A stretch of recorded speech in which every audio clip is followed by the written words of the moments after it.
दोस्तों, साथियों और नाज़रीन इकराम, नई कहानी के साथ करता हूं मैं आप सबका इस्लामी तरीके से इस्तकबाल। अस्सलामु अलैकुम वरहमतुल्लाहि वबरकातुहू। ऐसी बहारें कब आई, संग यादें तेरी जो न लाई।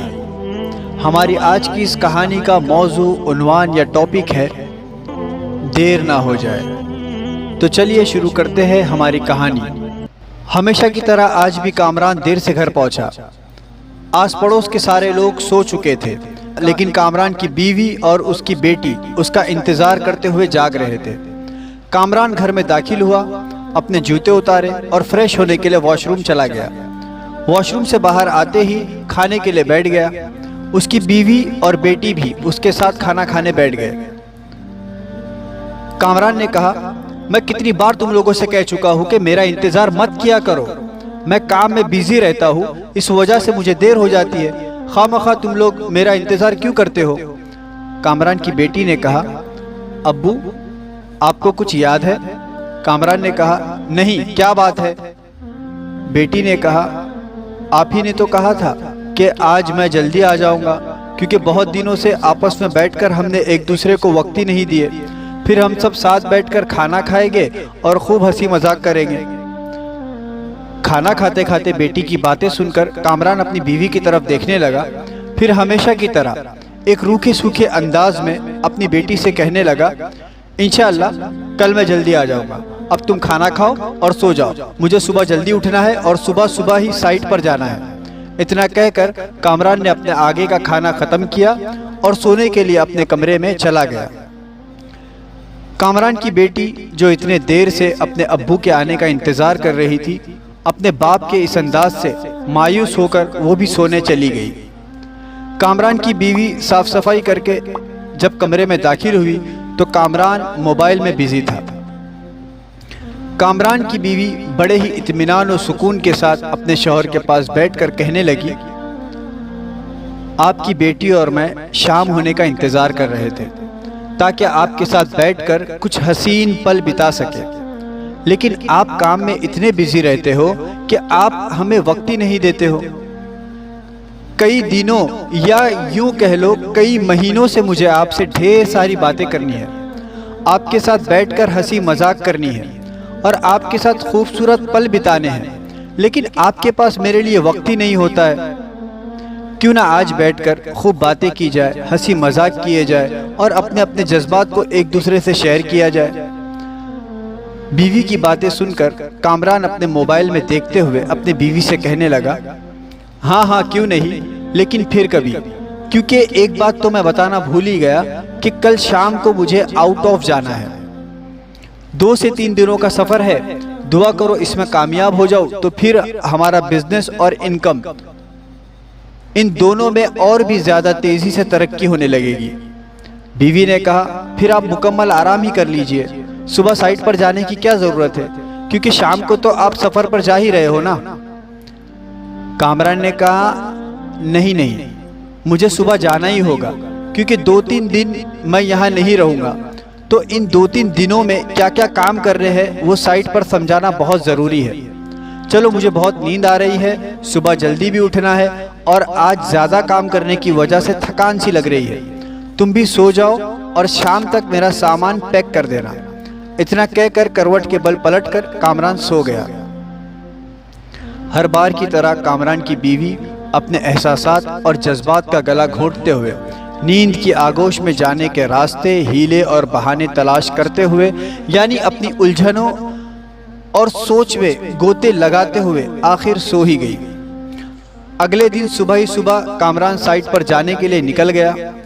साइट पर पहुंचकर वो बार बार अपनी घड़ी की तरफ देखता और जल्दी जल्दी साइट का काम करते हुए शाम को घर की तरफ पलट गया।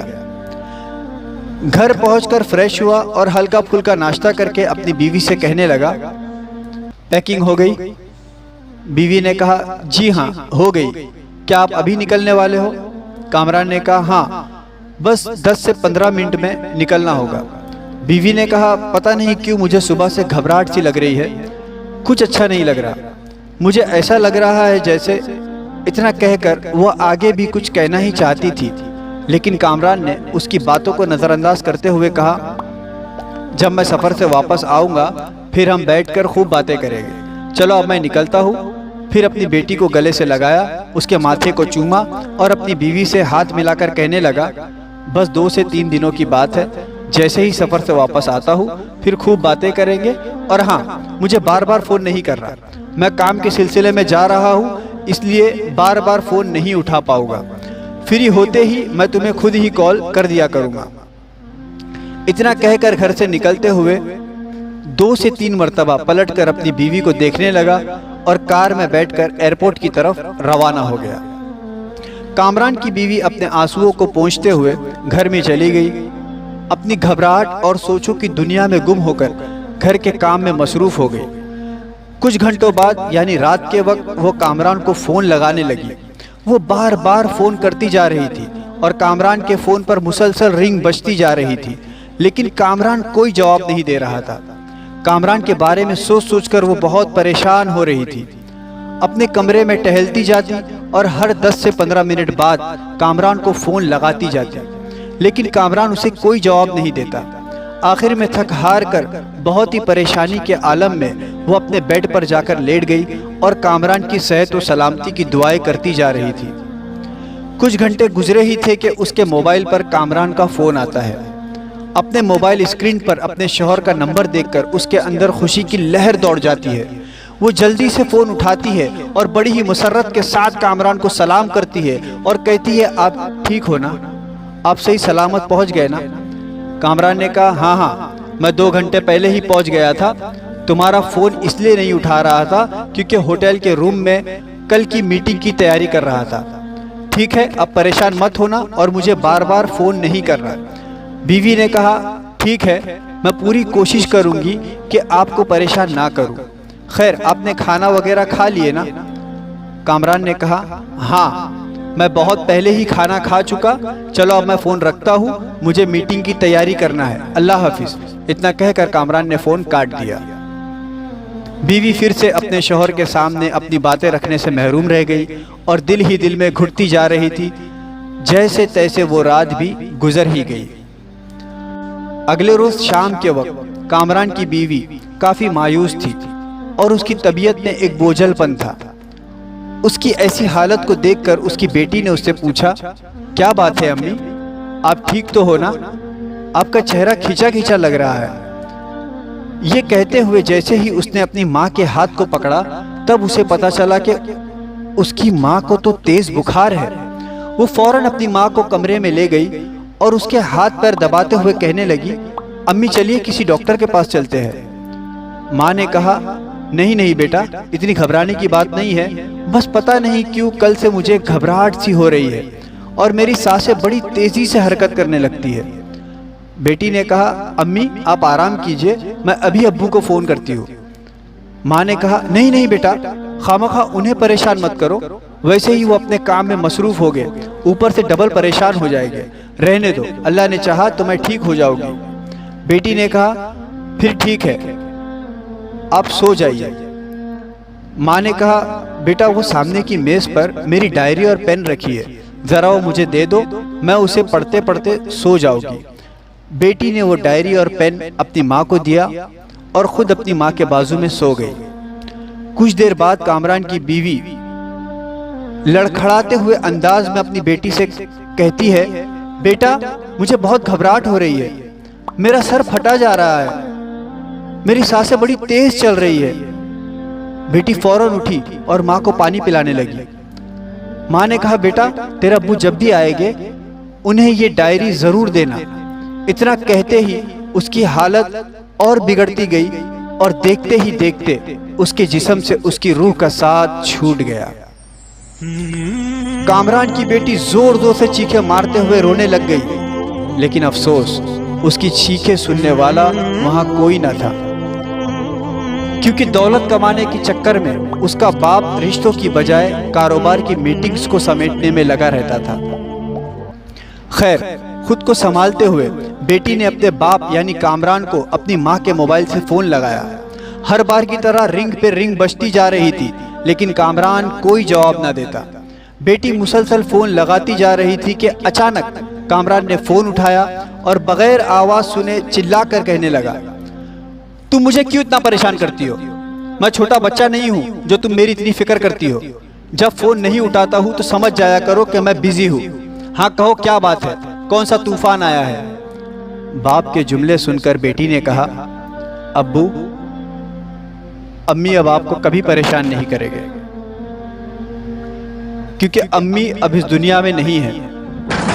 बेटी का जवाब सुनकर बाप के पैरों से ज़मीन निकल गई। रोंधी आवाज़ में बेटी से कहने लगा, बेटा मैं भी आ रहा हूँ, बस कुछ ही घंटों में मैं तुम्हारे पास रहूँगा, परेशान मत हो बेटा, बस मैं अभी आ रहा हूँ। इतना कहकर कामरान ने फ़ोन को काट दिया और फ्लाइट पकड़कर घर के लिए रवाना हो गया और कुछ ही घंटों बाद घर पहुंचा। घर पहुंचते ही अपनी बीवी की लाश को देखकर अपनी बेटी से लिपटकर खूब रोने लगा। खैर, जैसे तैसे कफन दफन के बाद रात को अपने कमरे में बैठकर अपनी सोचों की दुनिया में गुम था कि अचानक उसकी बेटी उसके पास आती है और अपनी माँ की लिखी हुई वो डायरी अपने बाप के हवाले करते हुए कहती है, अम्मी ने कहा था कि आप जब भी वापस आओगे तो ये डायरी मैं आपको दे दूँ। कामरान ने वो डायरी अपने हाथ में ली और उसे खोलकर पढ़ने लगा। उस डायरी में लिखा था कि कामरान, जब हमारी नई नई शादी हुई थी तो आप मुझे कितना हंसाया करते थे, मेरी बातों को ध्यान से सुना करते थे, आप मुझे अपना वक्त दिया करते थे और हम अपनी ज़िंदगी में कितना एंजॉय किया करते थे। मुझे नहीं पता था मेरी एक गलती मुझे इतनी महंगी पड़ जाएगी। यानी उस दिन को मैं कभी नहीं भूलूंगी जब मैंने आपसे सोने के हार की डिमांड कर दी थी और उस वक्त आपके पास पैसे नहीं थे, लेकिन आपने मेरी डिमांड को इतना संजीदगी से अपने सर पर सवार कर लिए कि कुछ ही दिनों बाद आप दौलत से करीब और मुझसे दूर होते चले गए। कुछ दिनों तक मुझे भी महंगे महंगे कपड़ों और नई नई गाड़ियों में घूमते हुए बड़ा मज़ा आ रहा था, लेकिन सच बात कहूँ तो दुनिया की ऐश व इशरत हासिल करने के बाद मुझे एहसास होने लगा कि ये सारी चीज़ें बनावटी है, इनसे खुशियाँ नहीं मिल सकती। बीवी की असल खुशी तो उसके शौहर के साथ बिताए गए वो लम्हात होते हैं जहाँ पर वो दोनों अपनी खुशी और गमी के जज्बात को एक दूसरे पर निछावर करते हैं। एक बात और कहूँ, अगर तुम मेरे पास हो तो सारी दुनिया मेरी है, लेकिन तुम्हारे बगैर मेरी सारी दुनिया ही अधूरी है। मैं यही सारी बातें हमेशा आपसे कहना चाहती थी, लेकिन आपने मुझे कभी मौका ही नहीं दिया। पता नहीं मैं आपसे ये सारी बातें कब कर पाऊंगी। मेरी लिखी हुई ये डायरी आपके हाथों में आते आते कहीं देर ना हो जाए। बीवी की डायरी पढ़कर कामरान फटी आंखों से अपनी बीवी की हर बातों को याद करता जाता, उसके साथ बिताए गए उन खूबसूरत लम्हात को याद करता जब वो दोनों इकट्ठा हंसी मजाक किया करते थे और छोटी छोटी चीज़ों में वो बड़ी बड़ी खुशियों को बटोरा करते थे। कामरान के पास अब सिर्फ बातें और यादें ही थी, जिन्हें सोच सोच कर ना चाहते हुए भी उसकी आंखों के समंदर का पानी बहता ही जा रहा था। दोस्तों, इस कहानी से हमें ये पैगाम या मैसेज मिलता है कि नौकरी, कारोबार या आप दुनिया के किसी भी फील्ड में हो, उसके नशे में हमें इतना धुत नहीं हो जाना चाहिए कि हम अपने रिश्तों को ही भूल जाएं। यानी जिनके लिए हम इतनी मेहनत करते हैं, जिन्हें दुनिया की सारी नेमतों का मज़ा चखाना चाहते हैं और दिन रात मेहनत करके जिन्हें हम दुनिया के सारे ऐशो आराम दिलाना चाहते हैं, उस दरमियान हमें ये नहीं भूलना चाहिए कि हमारे उन अपनों को इन चीज़ों से ज़्यादा हमारी ज़रूरत है, हमारे लम्हात और औकात की ज़रूरत है।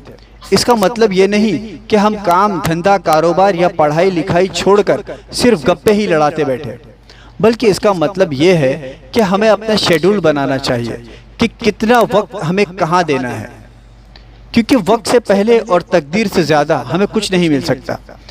दिल की बात कहूँ तो एक मियाँ बीवी अपनी ज़िंदगी को बड़ी ही खुशहाल ज़िंदगी बना सकते हैं जब वो समझ जाए कि हम दोनों ही एक दूसरे की दुनिया है, हम दोनों ही एक दूसरे की खुशियाँ हैं और हम दोनों को ही एक दूसरे का एहतराम और कदर करनी चाहिए। अगर आपको ये मैसेज या पैगाम अच्छा लगा हो तो प्लीज़ लाइक, शेयर, सब्सक्राइब और कमेंट ज़रूर कीजिएगा। क्या पता आपका एक शेयर किसी की उलझी ज़िंदगी को सुलझा दे। और एक ज़रूरी बात वो ये है कि अपने कमेंट्स में ये ज़रूर लिखिएगा कि इस कहानी से हम क्या समझे और क्या सीखे। अगर आपको हमारी ये कोशिशें और इस अंदाज की कहानियाँ अच्छी लगती हो तो हमारा साथ दीजिए, इस मैसेज को और हमारे इस चैनल को ज़्यादा से ज़्यादा शेयर कीजिए। अपने और अपने जान पहचान के लोगों के सब्सक्राइब के ज़रिए हमारी हौसला अफजाई ज़रूर कीजिएगा, ताकि समाज के सुलगते सवालों को कहानी के अंदाज से पेश करके हम ज़्यादा से ज़्यादा लोगों की, खुद की और समाज की इस्लाह कर सके। मिलते हैं अगली वीडियो में कुछ नई एक्टिविटी के साथ। तब तक के लिए अपना ख्याल रखिए और अपनी दुआओं में मुझे याद रखिए। अस्सलामु अलैकुम व रहमतुल्लाहि व बरकातुहू।